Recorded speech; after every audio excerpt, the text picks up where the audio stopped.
Assalamualaikum warahmatullahi wabarakatuh. Di sini saya dengan Muhammad Abdul Hafi dengan NIM 21113867. Nah, selamat datang.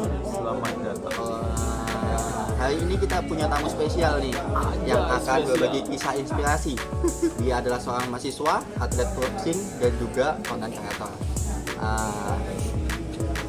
Sebelum kita mulai, bisa memperkenalkan dulu dengan siapa? Perkenalkan, nama saya Muhammad Hajar Abdurrahman. Sebutan saya mahasiswa di Amikom dan saya sebagai konten kreator dan atlet berolahraga bela diri boxing, dan saya suka membuat konten terkait olahraga yang saya jalani.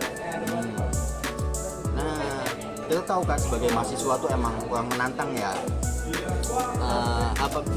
Gimana sih caranya membagi waktu antara kuliah dan juga latihan boxingnya? Membagi waktu antara kuliah dan latihan itu gampang. Tinggal kalau saya punya jadwal latihan seminggu itu sekali. Jadi caranya tugas-tugas dari kuliah harus saya selesaikan sebelum saya latihan. Misal saya latihan di hari Sabtu pagi, nah semua tugas yang ada dari kuliah itu harus saya selesaikan di hari Jumatnya, minimal Jumat malam, biar Sabtu paginya itu udah tinggal latihan enak, jadi nggak usah mikir beban yang ada di kuliah lagi. Bagi waktunya berarti menyelesaikan tugas kuliahnya dulu, baru latihan ya? Iya. Nah, apa sih yang bikin tertarik dengan boxing dan awal mulanya kenal boxing itu gimana?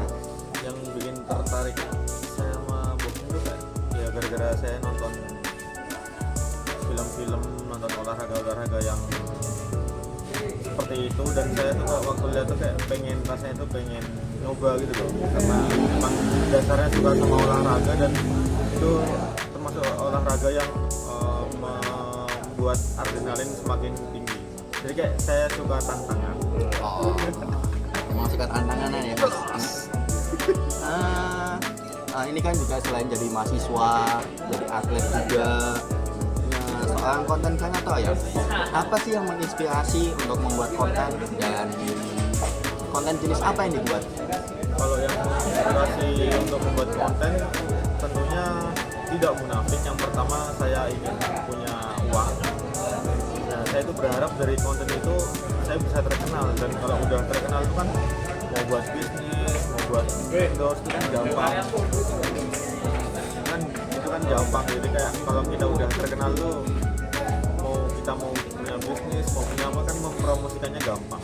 Dan jenis konten yang saya buat itu lebih ke sosial eksperimen. Jadi kayak saya tuh langsung berinteraksi sama orang-orang di sekitar. Contoh kemarin konten baru yang saya buat itu, yang sempat ramai juga, saya itu stay di tempat orang-orang biasa lari.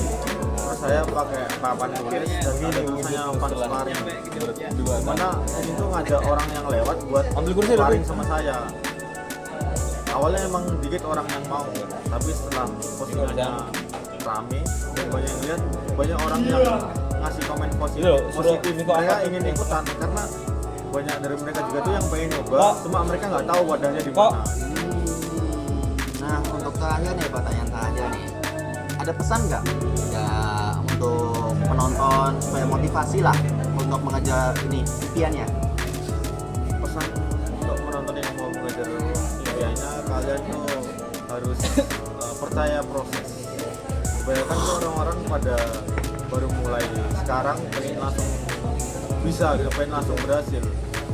Padahal kan ada kata-kata padi yang dipanen sekarang tidak ditanam kemarin. Jadi emang ada prosesnya, bertahap dari kecil sampai besar. Jadi kayak enggak sekali belajar langsung bisa, emang prosesnya tuh banyak bertahap, dan banyak orang rata-rata yang baru mulai itu kayak nggak kuat sama prosesnya. Mereka baru mulai hasilnya nggak ada dan kayak udah menyerah gitu, kok mana hasilnya nggak ada, padahal mereka nggak sadar mereka tuh baru ngelakuin dikit udah minta hasil secara instan. Nah, rata-rata Gen Z itu kayak gitu. Jadi kalian memang harus percaya proses. Tuh, prosesnya nggak ada yang semuanya langsung jadi. Ya terima kasih untuk Mas Haida atas waktunya, cerita yang sangat inspiratif ya. Jelas. Semoga sukses terus nih dalam boxingnya, kuliahnya, dan juga bikin kontennya. Terima Jangan kasih. lupa follow Haidar. Jangan lupa tuh di follow.